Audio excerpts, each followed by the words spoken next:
జై బాబా అండి పనకేశ్వర. అందరికీ జై బాబా అండి. ప్రభు ఇచ్చిన ఈ అవకాశంలో మనం హానెస్టీ గురించి అంటే నిజాయితీ గురించి మనం ఈరోజు బాబా ఏం చెప్పారో తెలుసుకుందాం. భగవంతుడికి సంబంధించిన ముఖ్యమైన అంశాలలో అనంతమైన నిజాయితీ ఒకటి అన్నారు బాబా. ఈ నిజాయితీ ఏం చేస్తుందంటే ఆయన్ని సంతుష్టి చేస్తుంది, ఆయన కరుణకు పాత్రులమవుతాం, అంతేకాకుండా ఆయన దరి చేరుస్తుంది అన్నమాట. మనం ఎంత దూరంలో ఉన్నా కూడా ఆయన కృపావర్షం కురిపిస్తాడు ఈ నిజాయితీ వల్ల. కాబట్టి నిజాయితీ గురించి ఈరోజు మనం తెలుసుకునే ముందు బాబా ఏమంటున్నారంటే, లేస మాత్రమైనా కపటం మీలో ఉన్నా అది భగవంతుని నుండి అంటే నా నుండి దూరం చేస్తుంది అంటున్నారు బాబా.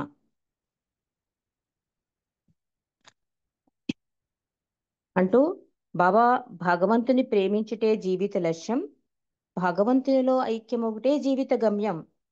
ఆ లక్ష్యం నెరవేర్చుకుని తద్వారా గమ్యం చేరడమే మానవుని కర్తవ్యం, బాధ్యత అంటున్నారు బాబా. కానీ ఈ భగవద్ అన్వేషణలో చేయదలుచుకున్న వారు ఈ అన్వేషణ అంటే భగవంతుని కోసం తపన, భగవంతుని కనుగొనాలి, భగవంతుని ఆ దర్శనం కావాలి అంటే భగవంతుని కోసమే జీవితం గడుపుతూ ఉంటారు కదా. అలాంటి వాళ్ళకి పరిపూర్ణమైన నిజాయితీ కావాలి అంటున్నారు. అంటే ఉన్నాడా లేదా భగవంతుడు, ఆయన మనల్ని చూస్తాడా, ఏదో ఒకసారి వెళ్ళి గుడికి వెళ్ళి దండం పెట్టేసుకుందాం, ఒకసారి ప్రేయర్ చేసేస్తాం చాలు, ఇంతకన్నా అనుకునే వాళ్ళకి అక్కర్లే. కానీ ఈ భగవద్ అన్వేషకులు ఉంటారు. అంటే భగవంతుని సంతోష పెట్టాలి, ఆయన ప్రేమకు పాత్రులం అవ్వాలి, ఆయన ఆయన చెప్పినట్లుగా జీవితాన్ని తీసుకెళ్ళాలి, నాకు భగవంతుడే కావాలి అనుకున్న వాళ్ళకి మాత్రం ఈ పరిపూర్ణ నిజాయితీ ఉండాలి అంటున్నారు బాబా. ఎందుకంటే నిష్కల్మషంగా ఉంటేనే ఆ మార్గంలో పయనించగలరు అని చెప్తున్నారు. లేస మాత్రం కల్మషం ఉన్నా మీరు ఆ దిశ వైపు వెళ్ళలేరు ఖచ్చితంగా చెప్పేస్తున్నారు బాబా. మార్గంలోని అతి సూక్ష్మతరమైన విషయాలు తల వెంట్రుకల కన్నా సన్నగా సూక్ష్మంగా ఉంటాయి. కపటం ఎంత తక్కువ స్థాయిలో ఉన్నా కూడా, అనగా లేస మాత్రం కపటం ఉన్నా అది పెను ఉప్పెనగా మారి మార్గం నుండి నిన్ను దూరం చేసేస్తుంది, తోసేస్తుంది, దూరంగా నెట్టేస్తుంది అని చెప్తున్నారు. ఈ సందర్భంగా బాబా చెప్పిన ఆ ఆ, అంటే ట్రూ సెల్ఫ్, ఫాల్స్ సెల్ఫ్ గురించి కూడా మనం తెలుసుకుంటే అండి, ఏది మనని నిజంగా నిజాయితీగా ఉంచగలుగుతుంది, భగవంతుని దరి చేరుస్తుంది అనేది మనం తెలుసుకుంటే అప్పుడు నిజాయితీ గురించి బాబా చెప్పిన విషయాలు మనకి ఆకలింపవుతాయి. కాబట్టి బాబా ఏం చెప్తున్నారంటే, ప్రతి ఒక్కరిలోనూ రెండు రకాలైన నేనులు ఉంటారు అని చెప్తున్నారు బాబా. మొదటిదేంటి? నిజమైన నేను అంటే సత్యమైన నేను, ట్రూ సెల్ఫ్ అంటున్నారు. మరొకటేంటి? అబద్ధపు నేను అంటే అసత్యపు నేను, ఫాల్స్ సెల్ఫ్. అది అందరిలోనూ ఉండే అంతరాత్మయే మొదటిదైన నిజమైన నేను. అదేమంటుంది? నేను భగవంతుడను అనే సత్యానుభవాన్ని పొందడానికి దోహదం చేస్తుంది ట్రూ సెల్ఫ్. అంటే భగవ అన్ని దశలు దాటాక మానవుడు 100% అయ్యాక నేను భగవంతుడును అంటలేదు కదా. అక్కడ ఏది డామినేట్ చేస్తోంది? ఈ ఫాల్స్ సెల్ఫ్. నేను ఏమవుతుందంటే భగవంతునికి దూరం చేస్తోంది. ఇక్కడ రెండు ఉన్నాయి అంటే మనం ఎగ్జాంపుల్ గా మనసు హృదయం అని కూడా అనుకోవచ్చండి. ఈ ట్రూ సెల్ఫ్ ఫాల్స్ సెల్ఫ్ ని మనసు హృదయం కింద కూడా అనుకోవచ్చు. ఈ ట్రూ సెల్ఫ్ ఏం చేస్తుంది? హృదయం అనుకోవడం. ఫాల్స్ సెల్ఫ్ ఏంటి? మనసు. ఇది మన ఇష్టం వచ్చినట్టుగా ఇష్టారాజ్యం చేస్తూ ఉంటుంది. హృదయం అలా కాదు, భగవంతుడు చెప్పిన సత్యానికే ఓటేస్తూ ఉంటుంది. కాబట్టి బాబా ఇక్కడ ఏం చెప్తున్నారు? మొదటిదైన నిజమైన నేను, నేను భగవంతుడును అనే సత్యానుభవానికి పొందడానికి నీకు దోహదం చేస్తుంది, భగవంతుని పట్ల నిన్ను బద్ధునిగా చేస్తుంది అంటున్నారు. కానీ రెండోది ఏం చేస్తుంది? దేహ భ్రాంతితో ఈ దేహమే నేను అని నిన్ను తలపింప చేసేది రెండోదైన అబద్ధపు నేను అంటున్నారు. అంటే నేను ఫలానా, నాకు కావాలి, నాకు ఇది కావాలి, నాకే అన్ని అన్ని నేనుతో, ఆ నేను అంటే అది అబద్ధపు నేను అన్నమాట. ఈ అబద్ధపు నేను తలిపింప చేసేదే అబద్ధపు నేను అంటున్నారు. అబద్ధపు నేను వస్తుంది. ఇది ఎంతలాగా అంటే భగవంతు నుండి దూరం చేస్తుంది. అంటే నిజమైన నేను నుండి, నిజమైన నేను అంటే నేను భగవంతుడును అని ఎరుక నుండి దూరం చేస్తుంది అని చెప్తున్నారు బాబా. చెప్తూ అంటున్నారు బాబా, నిజాయితీ పేరుతో ఈ అబద్ధపు నేను తనను తానే మోసం చేసుకుంటుంది అంటున్నారు. ఈ నిజాయితీ గురించి బాబా అంటున్నారు, మీ హృదయాలను పవిత్రంగా ఉంచుకోండి అంటున్నారు. లోపల ఒక విధంగా, బయట మరో విధంగా కనబడకండి. పరిపూర్ణమైన నిజాయితీ పరులుగా ఉండండి. పవిత్రంగా ఉన్నట్లు ప్రదర్శించవద్దు. భగవంతుడు సర్వజ్ఞుడు, ఆయనని మోసపుచ్చలేరు అంటున్నారు బాబా. అంటూ ప్రపంచం దృష్టిలో మీరు ఎంతవరకు గుర్తింపబడ్డాము అనే దానికంటే భగవంతుని దృష్టిలో ఏమై ఉన్నామో అన్నదే ముఖ్యం అంటున్నారు. అంటే నిజాయితీకి ఎంత పెద్ద పీట వేశారో బాబా మనకు అర్థం కావాలండి.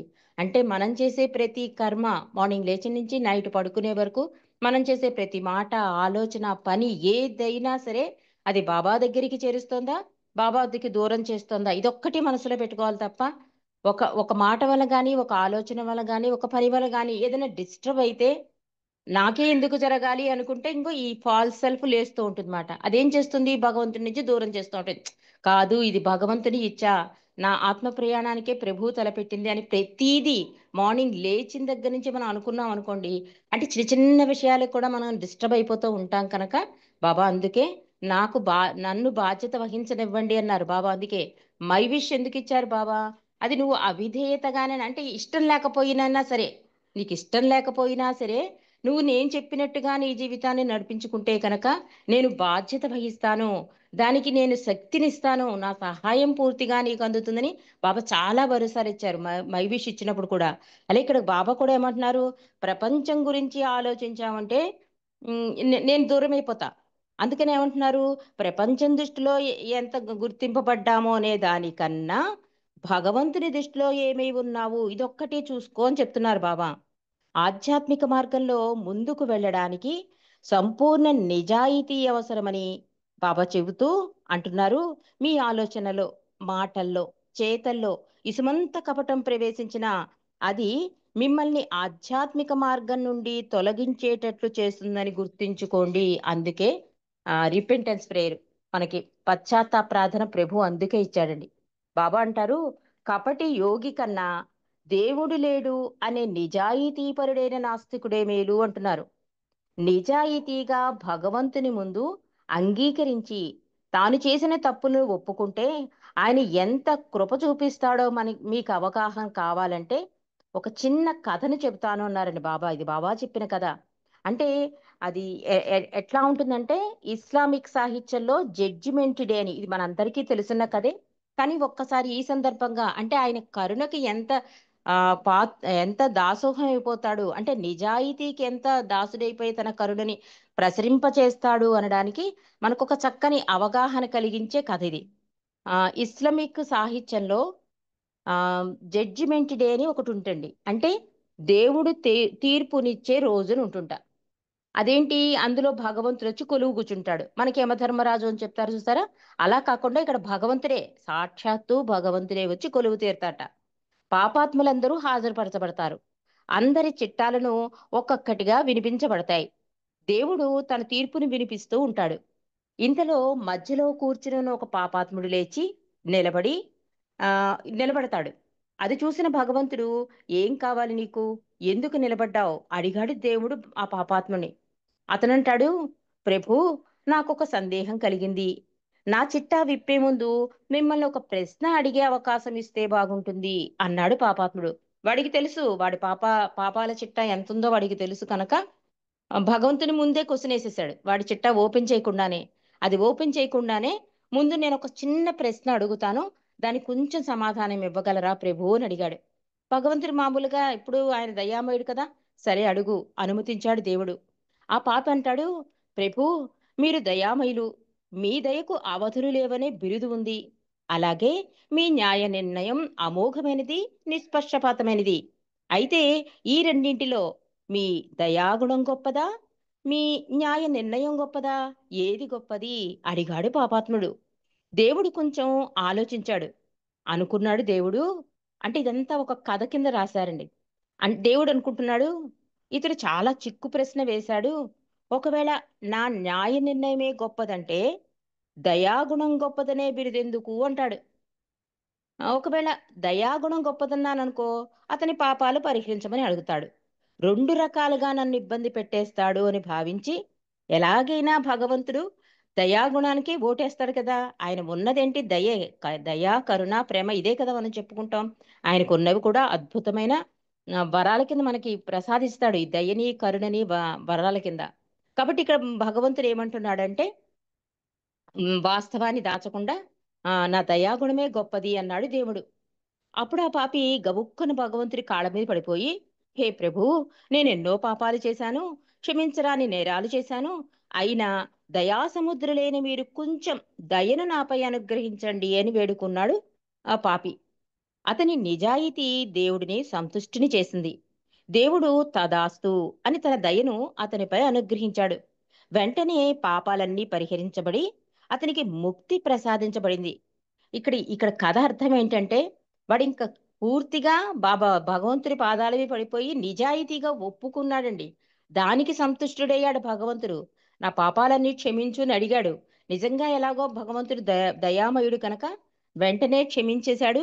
అతని పాపాలన్నీ కూడా పరిహరింపబడ్డాయి, ముక్తి లభించింది. కాబట్టి బాబా అంటున్నారు, ఆధ్యాత్మిక మార్గంలో నిజాయితీకి ఆ ఒక ఆవశ్యకత గురించి ఈ కథ చెబుతూ, ఉండవలసిన అర్హత భగవంతుని దశ తిరగాలన్నా, ఆధ్యాత్మిక మార్గంలో పయనించాలన్నా మీకు ఉండవలసింది పరిపూర్ణమైన నిజాయితీ అంటున్నారు బాబా. కాబట్టి నిజాయితీ అన్నది ఈ భగవంతుని చేరే అంశాలలో ఒక ముఖ్యమైనది. ఇంకోటి ఏంటంటే అండి, ఆ నిజాయితీ, ఒక నిజాయితీ ఉంది అంటే సర్వాంతర్యామి అయిన భగవంతుడికి తెలిసిపోతుందండి. ఇది బాబా ఉండగా జరిగిన ఒక సంఘటన, ఇది కూడా మనకి తెలుసు. కానీ అది ఎక్కడికి తీసుకెళ్తుంది? బాబా అంటే తెలియని ఒక ఆవిడకి బాబా దర్శనం అవుతుంది. అంతేకాకుండా ఆఖరి గడియలలో కూడా మిమ్మల్ని చూడాలంది బాబా అని తలుచుకుంటే బాబా వెళ్ళి దర్శనం కూడా ఇస్తారు. అది ఒక అద్భుతమైన సంఘటన. ఆ సంఘటన కూడా మనం తెలుసుకుందాం అండి. చివరిలో ఒకటేంటంటే, మనం ఎల్లవేళలా నిజాయితీగా ఉంటే ఆ ఆ నిజాయితీ ఎలాగా ఫలిస్తుందనేది కూడా మనం ఒక చిన్న కథ ద్వారా కూడా తెలుసుకుందాం.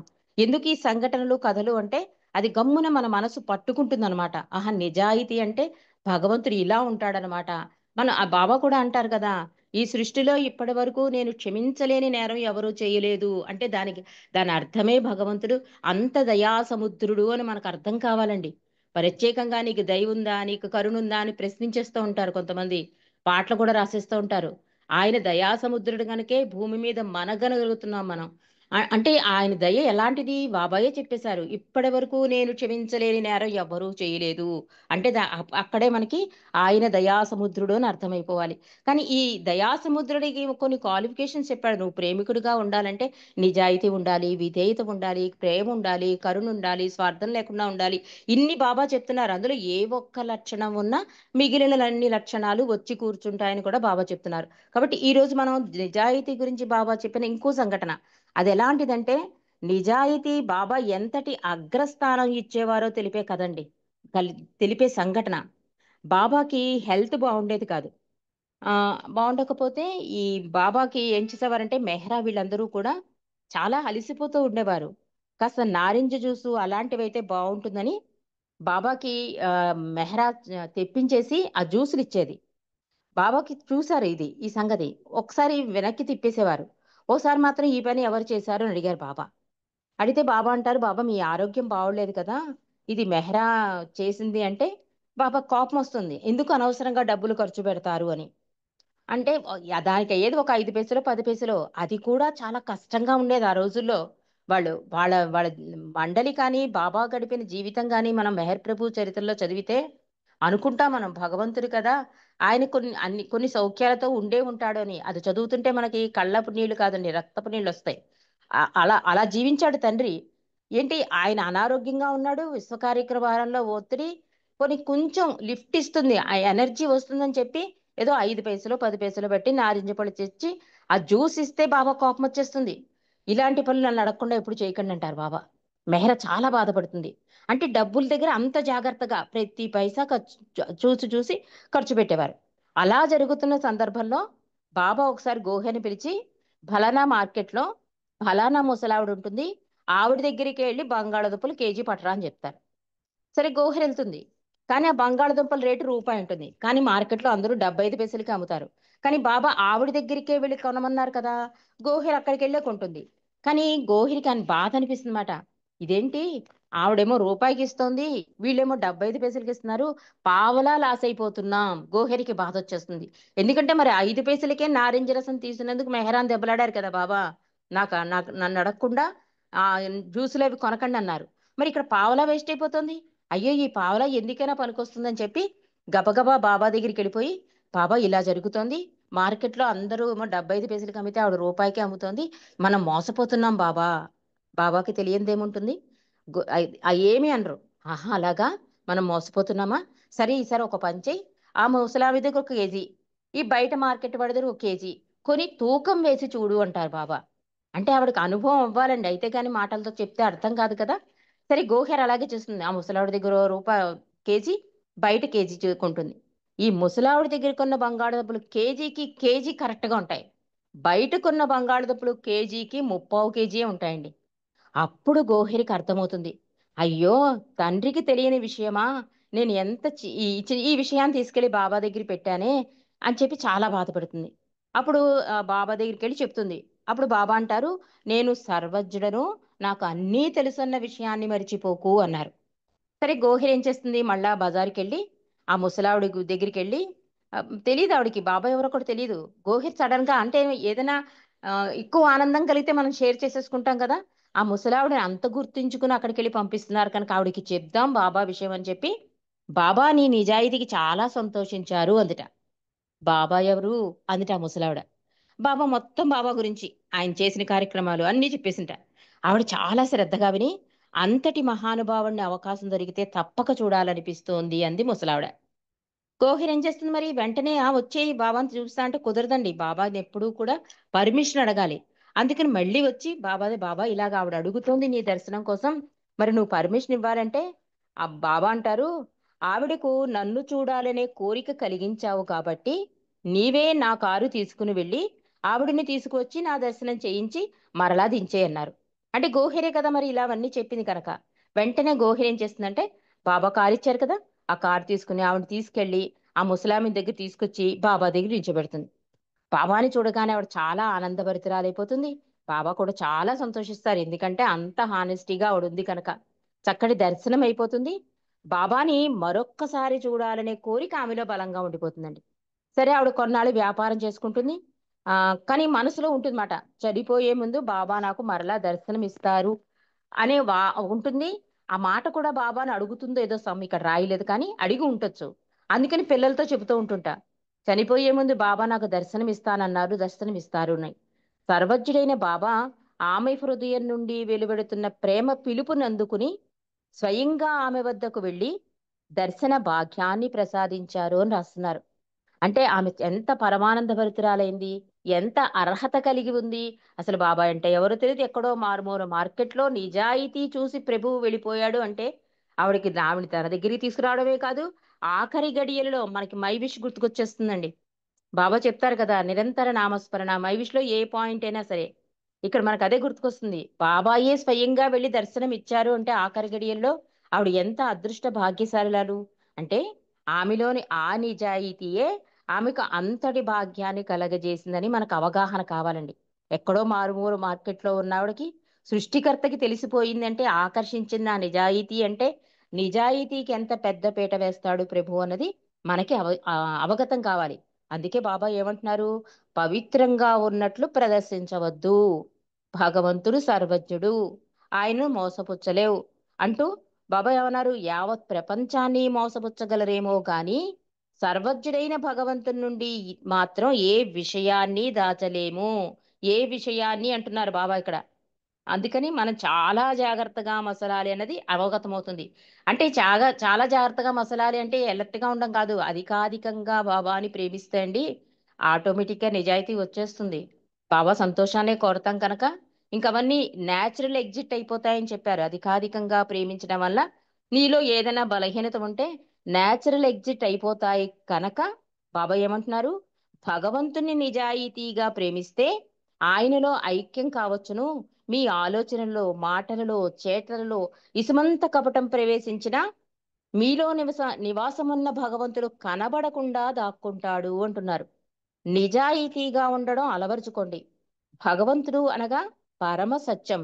ఆ సత్యం వైపుకు నిష్కల్మషంగా ఉంటేనే ఆ మార్గంలో మీరు అన్వేషించినప్పుడు పయనించగలరు అంటున్నారు. కాబట్టి ప్రపంచం దృష్టిలో ఎంతవరకు గుర్తింపబడ్డామో అనే దానికన్నా భగవంతుని దృష్టిలో ఏమై ఉన్నామో అన్నది ముఖ్యం. సరే, ఇదంతా మనకు తెలిసింది. భగవంతుడు మన నిజాయితీని గుర్తించి ఎక్కడ ఉన్నా మన రక్షిస్తాడు. ఆయన కరుణ మనకి పాత్రులమవుతామో అని అర్థమైంది. అంతేకాకుండా నిజాయితీకి బాబా ఎంత పెద్ద పీట వేస్తారో అంటే జడ్జిమెంట్ డే నాడు చూసాం మనం. అంటే మనస్ఫూర్తిగా హృదయపూర్తిగా ఆయన పాదాల దగ్గర అర్పించేస్తే మనం పరిపూర్ణమవుతామని బాబా చెప్తున్నారు. మరి ఈ నిజాయితీ విషయంలో రియల్ ట్రెజర్లో రాస్తారండి. మనసారి ఒక కథ చెప్తారు. అంటే అంత అన్యాయం జరుగుతోందని మనకు అనిపిస్తూ ఉంటుంది కదా. ఇలాంటి ఇక్కడ కూడా ఇంత అన్యాయం జరుగుతుంది ఎలాగా అని అనిపిస్తూ ఉంటుంది కదా. దాని గురించి రుస్తుంబి ఫల్హాటి మనసారిని అడుగుతాడు. ఇలాంటి పరిస్థితుల్లో నువ్వేమో నిజాయితీ అసలు ఎక్కడుంది, అసలు ఏంటి, ఏం జరుగుతోంది ఇక్కడ అంటే మనసారి చాలా అద్భుతమైన కథ చెప్తారండి. ఆ కథ చెప్పేసి మనం ముగించుకుందాం. అదేంటంటే మనసారి అంటున్నారు, నీకు అర్థం అవ్వడానికి అంటే ప్రతి పరిస్థితి మనకు అన్యాయంగా అనిపిస్తూ ఉంటుంది కదా, నీకు అర్థం అవడానికి ఒక కథ చెబుతాను అంటున్నారు. ఒక గ్రామ పొలిమేరలో ఒక సత్పురుషుడు ఉండేవాడు. జనం తండోపతండాలుగా ఆయన దర్శనం కోసం అక్కడికి వచ్చేవారు. ఆ సత్పురుషుడు నివసించే ఒక గదిలో దేవతా విగ్రహం ఒకటి ఉండేది. ఆయన హృదయపూర్వకంగా దానిని పూజించేవాడు. ఆయన దర్శనానికి వచ్చిన వారు ఆయన సమక్షంలో కూర్చునేవారు. ఆయనతో కలిసి భజన పాటలు పాడేవారు. ఆ సత్పురుషుడు వచ్చిన వారందరికీ తమ తమ విద్యుత్ ధర్మాలను నెరవేరుస్తూనే వారందరూ నిరంతరం భగవంతుని స్మరిస్తూ ఉండాలని ప్రోత్సహించేవాడు. అంటే మీకు భగవంతుడు ఇచ్చిన బాధ్యతలుగా బాబా కూడా చెప్తారు కదా. అతను కూడా ఏం చెప్తున్నాడు, మీ విద్యుత్ ధర్మాలను నెరవేరుస్తూనే భగవంతుని స్మరిస్తూ ఉండడని ప్రోత్సహించేవాడు. అలా చేయడానికి సులువైన మార్గం భజన గీతలు పాడడం, ఆయన నామాన్ని గానం చేసే విధంగా ఏదో వరసను చేసుకుని కూని రాగాలు తీయడం. ఆ రకంగా భగవన్నామస్మరణ చాలా ఆసక్తికరంగా మారిపోయింది. అంటే కొంతమంది రాదు అంటారు కదా, వాళ్ళందరికీ భగవంతుని నామాలు ఎలా చేయాలి, పాటలు ఎలా పాడాలి, ఎలా భగవంతుని సాన్నిధ్యంలో గడపాలి, ఇలాంటివన్నీ చెప్తూ ఉండేవాట ఆయన. ఆ సత్పురుషుడు భజన గీతం పాడి తన సందేశాన్ని వినిపించి అందరూ వెళ్ళిపోతూ ఉంటే ఆయన అందరినీ ఆశీర్వదిస్తూ ఇలా చెప్పేవాట. ఏమని? కుమారా, అలాగే చేస్తూ ఉండు, దాన్ని అధికాధికంగా చెయ్యి, ఒకనాడు అది నిన్ను దేవుని వద్దకు చేరుస్తుంది. ఈ ఈ మాట అస్తమాటికి అనేవాట. ఎలా ఏమనేవాడు? నువ్వు అలాగే చేస్తూ ఉండు, నువ్వు ఏం చేస్తున్నావో అలాగే చేస్తూ ఉండు, దాన్ని అధికాధికంగా చెయ్యి, ఒకనాడు అది నిన్ను దేవుని వద్దకు చేరుస్తుంది. ఇదొక్క మాటే, ఇదే బ్లెస్సింగ్స్ కింద ఇచ్చేవాటండి. అది ఆ సత్పురుషుడు ప్రతిరోజు చేసే దినచర్య. అంటే అక్కడికి వచ్చిన వాళ్ళందరూ ఆ భజనలు పాడడం, ఓ సందేశం ఇవ్వడం, ఆయన ఆశీస్సుల కోసం కాళ్ళు మొక్కడానికి వస్తారు కదా, అప్పుడు ఆయన అనే మాట ఇది. ఇలా రోజు దినచర్య అయిపోయింది. ఒకరోజు ఒక గ్రామస్తుల బృందంతో కలిసి ఒక దొంగ వచ్చాడు. ఈ గ్రామస్తులందరూ వస్తుంటే ఆ దొంగ కూడా వచ్చాడు. సత్పురుషుని ఎదుట అందరితో కలిసి కూర్చున్నాడు ఆ దొంగ. అతడు అక్కడ ఉన్న దేవతా విగ్రహానికి అలంకరించిన ఆభరణాలు చూశాడు. వాటిని దొంగిలించాలి అనుకున్నాడు. అందరూ వెళ్ళిపోయిన తర్వాత ఆ సత్పురుషుడు విశ్రాంతికే తన గదిలోకి వెళ్ళిపోయిన తర్వాత అప్పటి వరకు ఎక్కడో కనబడకుండా ఆ లోపలే దాక్కుని ఉన్న దొంగ బయటకు వచ్చి ఆభరణాలన్నిటినీ దేవుని విగ్రహమై నుండి తీసి దొంగిలించి ఒక బ్యాగులో పెట్టుకున్నాడు. అతడు వెళ్ళిపోతుంటే అతనికి ఆ సత్పురుషుడు ఆశీర్వదిస్తూ చెప్పే హితవాక్యలు వినిపించాయి. రోజు అంటున్నాడు కదా, ఏం చేస్తున్నావో అదే అదే చెయ్యి, అధికాధికంగా చెయ్యి, అది నిన్ను దేవుని దగ్గరికి చేరుస్తుంది. అది గుర్తుకొచ్చింట దొంగకి. దొంగ ఆశ్చర్యచకితుడైనాడు. ఆ సత్పురుషుడు దేవుని విగ్రహం పక్కనే నిలబడున్నాడు. ఇలా అనుకుంటున్నాడు, చూసేసరికి సత్పురుషుడు దేవుని విగ్రహం దగ్గర నిలబడున్నట. అతడు సత్పురుషుని ఆశీస్సుల పట్ల ఇంకా ఆశ్చర్యపడ్డాడు. అతడు ఆ సత్పురుషుణ్ణి ఇలా అడిగాడు. ఓ పావనాత్మ, నాకు అర్థం కావటం లేదు, మళ్ళీ మళ్ళీ దొంగతనం చేయమని నన్నెందుకు ఆశీర్వదిస్తున్నారు అని ఆ సత్పురుషుడు అన్నాడు. సత్పురుషుతో అన్నాడు దొంగ. సత్పురుషుడు ఆప్యాయంగా నవ్వి ఇలా చెప్పాడు. నాకు తెలుసు కుమారా, నీవు దొంగవని, భగవంతుని బంగారు ఆభరణాలని దొంగిలించావు, దొంగతనాన్నే కొనసాగించమని నేను ఆశీర్వదించడానికి కారణం చాలా సాధారణమైనదే అన్నాడు సత్పురుషుడు. అంటే అంటున్నాడు కదా, నువ్వు చేసే పనినే అధికాధికంగా చెయ్యి, అది నిన్ను దేవుడి దగ్గరికి తీరుస్తుంది. మరి దేవుడి విగ్రహ ఆభరణాలు తీసేశాక ఇది ఎలా? దేవుడు దొంగతనం కదా అది, చేయరాని పని. అది ఎలా దేవుడి దగ్గరికి చేరుస్తుంది? అది ఆశ్చర్యపడుతున్నాడు దొంగ. అందుకని అడిగేశాడు. ఎలాగిది ఎలా జరుగుతుంది? అంటే నాకు తెలుసు. నువ్వు వచ్చినప్పుడే నేను గ్రహించాను నువ్వు దొంగవని. నువ్వు భగవంతుడి ఆభరణాలు దొంగిలించావని కూడా నాకు తెలుసు. కానీ నా నా ఆశీర్వాదం మాత్రం చాలా సాధారణమైనదే అంటున్నాడు. నీవు ఆ పనిలో నిజంగా విసిగిపోయే వరకు ఆ పనిని చేసినప్పుడే నీ అంతట నీవు దానిని మానుకుని భగవంతుని వైపు తిరగగలవు. అందువల్ల దానిని చేయడం నీవు పూర్తిగా అంటే దానితో విసిగిపోయేదాకా కొనసాగించు. ఆ తర్వాత సహజంగానే నీవు అలా చేయడం మానుకుని భగవంతుణ్ణి అన్వేషిస్తావు. అందుకే నేను నిన్ను ఆశీర్వదించాను కుమారా అని నవ్వాడు సత్పురుషుడు. ఆ సత్పురుషుని మాటలోని విజ్ఞతను దొంగ గ్రహించాడు. అతని క్షమాపణకే వేడుకున్నాడు. ఇంకెప్పుడూ దొంగతనం చేయనని వాగ్దానం చేశాడు. అంటే ఎలాంటి పరిస్థితులైనా ఒక సత్పురుషుడు గాని, సద్గురువు గాని, అవతారుడు గాని ఆయన కనుసన్నల్లో పడితే చాలండి సమస్తము హరించుకుపోతాయి. ఎవరో అంటారు సద్గురువు యొక్క అదేంటి ఆ అదేదో పీలుస్తారు చూడండి. దానికి దానికి అంది ఇచ్చినా కూడా పుణ్యమే వస్తుంది అంటారు. అది నేను మర్చిపోయాను. అలాగా ఆయన సాన్నిధ్యంలో కొన్ని నిమిషాలు గడిపాడు. ఎందుకు రాదు మార్పు? కానీ తన దొంగ వృత్తి ప్రకారం ఆభరణాలు దొంగిలించేశాడు. కానీ సత్పురుషుడు ఏమంటున్నాడు? నువ్వు ఏ పనైనా చూడండి మనకి చేస్తూ చేస్తూ చేస్తూ ఉండగా ఒకసారి ఎప్పటికైనా పీక్స్కి వెళ్ళిపోయి విసుగొచ్చేస్తుంది. బాబా అదే అంటారు. ఇలాంటి జన్మలు ఎన్నో ఎన్నో జన్మించాక ఎప్పటికో అప్పటికి భగవంతుడి దశ తిరగడం తప్పదు ఆత్మ అంటారు. ఎప్పటికైనా పరమాత్మలో కలవలసిన వాళ్ళే. కానీ ఇప్పుడైతే చాలా స్పీడ్ అవుతుంది. అంటే బాబా చెప్పినట్టుగా అయితే చాలా త్వరితగతిన చేరతామాట. అందుకని ఇక్కడ దొంగకి సత్పురుషుడు ఏం చెప్తున్నాడు? కొన్నాళ్ళకి నీకు విసుగొస్తుంది, విరక్తి పుడుతుంది. ఏదైనా ఏదైనా అతి అయితే విరక్తేనండి. పెద్దలు కూడా అంటారు అతి చెయ్యకు అతి చెయ్యకు అని. ఈ అతి చేయడం వల్ల ఏమవుతుంది? భగవంతుని దశ నువ్వు ఎప్పటికైనా తిరుగుతావు. అందుకే నా ఆశీర్వాదం అలా ఆశీర్వదించాను అనేసరికి అప్పుడు వాడికి జ్ఞానోదయం అయిపోయింది. కరెక్టే కదా! ఇదంతా ఎప్పటికైనా వదులుకోవలసిందే కదా అని అప్పటికప్పుడే దొంగతనాన్ని వదిలేసుకుని ఆయన పాదాల దగ్గర ఆయన శిష్యుడిగా చేరిపోతాడండి. కాబట్టి మనసారి ఈ కథ ముగిస్తూ అంటారు, తరచుగా చెడు అలవాటుకు ఒక వ్యక్తి ఇంకా ఎక్కువగా బానిసైపోయి దానిలో పూర్తిగా మునిగిపోతే దానితో అతడు పూర్తిగా విసిగిపోయి చివరికి దానిని వదిలివేసుకునే సహాయం పొందుతాడు. అంటే భగవంతుని సహాయం అందుతుంది. ఈ సందర్భంగా బాబా దగ్గరికి ఒక తాగుబోతు వస్తాడండి. ఇది కూడా మనకి తెలుసు కదా! చాలా తాగుతూ ఉంటాడు అతను. ఎవ్వరు అతన్ని పట్టించుకోరు. కానీ సభలోకి అతను రాగానే బాబా పక్కన కూర్చోపెట్టుకుంటారు. ప్రేమ చూపిస్తారు. భుజం తడుతూ ఉంటారు. ఆ పాట విను, ఈ పాట విను అని అంటే అతను కళ్ళమ నీళ్ళొచ్చేస్తూ ఉంటాయి. నేను తాగుబోతునని ప్రపంచం నన్ను వదిలేసినా తండ్రి నన్ను దగ్గరికి తీసుకున్నాడని ఇంక ప్రతిరోజు బాబా కూడా అడుగుతారు, రేపొస్తావా సహవాసికి అని అడుగుతూ ఉంటారు. అతడు తప్పకుండా వస్తాను బాబా. నెమ్మది నెమ్మదిగా బాబా అతన్ని తనలో వలలోకి లాక్కుంటారు. ఈరోజు ఎన్ని పెగ్గులు తాగావు అంటారు. పైగాను పాటలు పాడుతుంటే చూసావా మన మత్తు వేరు వాళ్ళ మత్తు వేరు అని జోక్స్ వేస్తూ ఉంటారు.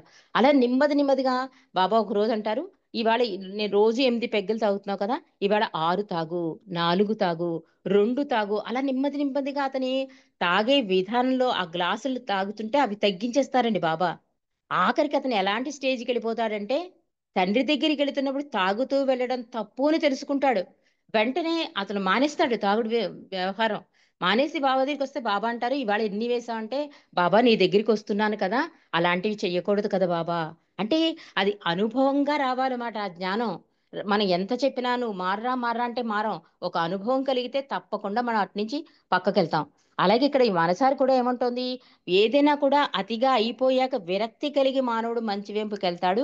అప్పుడు భగవంతుడి సహాయం అందుతుందని మనసారి చెప్తోంది. కాబట్టి నిజాయితీ అన్నది ఎందుకు పెద్దపీట బాబా వేశారు అంటే, ఇది నిన్నెన్నో భగవంతుని దశవెంపు, భగవంతుని దృష్టిలోకి, ఆయన కరుణకి, కృపకి పాత్రులవ్వడానికి అవకాశం ఉంటుంది కనుక బాబా నిజాయితీకి అంత పెద్ద పీట వేశారనడానికి ఈ ఈ కథలు, ఈ సంఘటనలు మనకి కొంత అవగాహన కలుగుతుందండి. అంటే కష్టం. ప్రతి విషయంలోనూ నిజాయితీ అంటే ప్రాపంచికంలో ఉన్నాం కనుక మనం కొన్ని కొన్ని అబద్ధాలు చెప్పవలసి ఉంటుంది.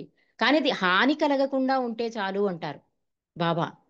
అంటే వాళ్ళకి హాని కలగకుండా మన అబద్ధం చెప్పవచ్చు. ఇది నుంచి కూడా చాలా సందర్భాలలో బాబా అబద్ధం చెప్పకూడదు అంటే, బాబా ఎవరో చెప్పకూడదు. కానీ అలానే అబద్ధం చెప్పకూడదని ట్రైన్‌లో ప్రయాణం చేస్తున్నప్పుడు బాబా ముసుగేసుకున్న ఆ దివ్యమంగళ స్వరూపం బహిర్గతం అయిపోతుంటే ఔటర్స్ అడిగేవారు ఈ రిచ్‌ని మనల్ని.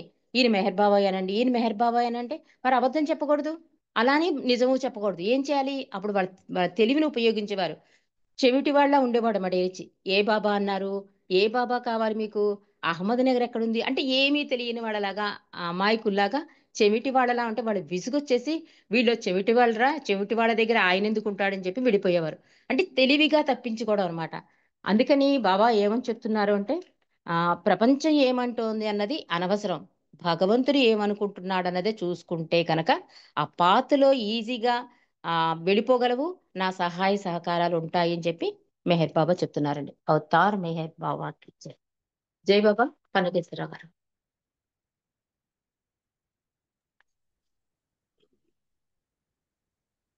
జై బాబా అండి రజనీ గారు. జై బాబా. అత్యంత నిజాయితీగా ఉన్నట్లయితే భగవంతుడు చేరదీస్తాడు. ఎందుకంటే అత్యంత నిజాయితీ ఆయన కాబట్టి.